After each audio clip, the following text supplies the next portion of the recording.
তুমি রবে নীরবে হৃদয়ে মম। জাতি সম্মান করেনি আমার জন্য, শুধু স্যার আলাদা করে পরীক্ষার ব্যবস্থা করেছিলেন। সাদি মোহাম্মদের মতো মানুষকে খুঁজে বের করে নিয়ে আসতে হবে, যে মানুষকে সবাই চেনে, সবাই জানে। নবাগত শিল্পীদেরকে সে শিল্পী দর্জা যে মানুষটি প্রথমে দেন তিনি সাদি মোহাম্মদ। বাংলাদেশ টেলিভিশনের গানের ঝর্ণাতল অনুষ্ঠানের রেকর্ডিং, সারাটা রেকর্ডিংয়ে স্যার শুধু অভিমানের কথা বলেছেন, শুধু অভিমানের কথা বলেছেন। উনি বলেছেন ওনাকে যদি মরণোত্তর পদকও দেওয়া হয় উনি ফিরিয়ে দেবেন, কারণ জীবদ্দশায় ওনাকে এই জাতি সম্মান করেনি।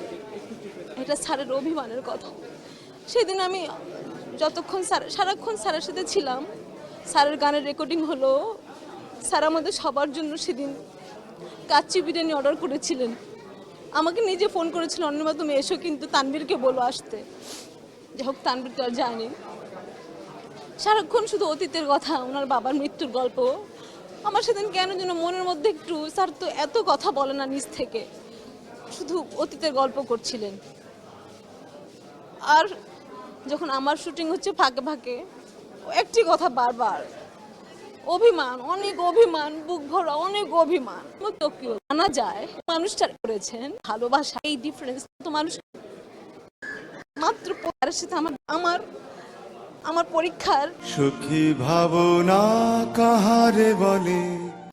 সারাটা দিন ভালোই ছিলেন, প্রিয় তানপুরাতেও তুলেছেন সুর, রেখেছেন রোজা। তাই তো সন্ধ্যায় পরিবারের সাথে ইফতারটাও সারেন। কিন্তু হঠাৎ ছন্দপতন, অজানা এক অভিমানে স্বেচ্ছায় মৃত্যুর পথ বেছে নিলেন রবীন্দ্রসঙ্গীত শিল্পী সাদি মোহাম্মদ। কে জানতো এ সবই ছিল তার পৃথিবীর তরে শেষ নিবেদন। সে কি কেবলি যাতনাময়। বুধবার সন্ধ্যায় ইফতারের পরপরই রাজধানীর মোহাম্মদপুরের সলিমুল্লাহ রোডের বাসায় সাদি মোহাম্মদের ঝুলন্ত মরদেহ দেখেন তার ভাই নৃত্যশিল্পী শিবলি মোহাম্মদ। পরে সেই লাশ দ্রুত সোহরাওয়ার্দী হাসপাতালে নিয়ে যাওয়া হলে কর্তব্যরত চিকিৎসক তাকে মৃত ঘোষণা করেন। এ সময় প্রিয় শিল্পীকে এক নজর দেখতে হাসপাতালে ছুটে আসেন তার অসংখ্য শুভাকাঙ্ক্ষীরা।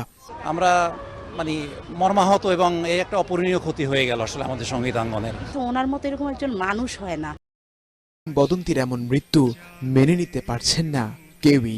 সাদি ভাই শুধু একজন শিল্পী না, আমার একটা পরিবারের অংশ, আমার একজন ফিলোসফার গাইড হিসেবে ছিলেন, আজীবন বন্ধু হিসেবে। তার আত্মার জন্য দোয়া করি, সবাইকে বলবো দোয়া করতে।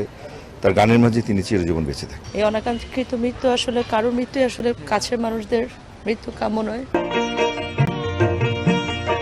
যখন পড়বে না মোর পায়ের চিহ্ন এই বাটে, যখন পড়বে না মোর পায়ের চিহ্ন এই বাটে, আমি বাইব না, আমি বাইব না মোর খেয়া তরি এই ঘাটে গো।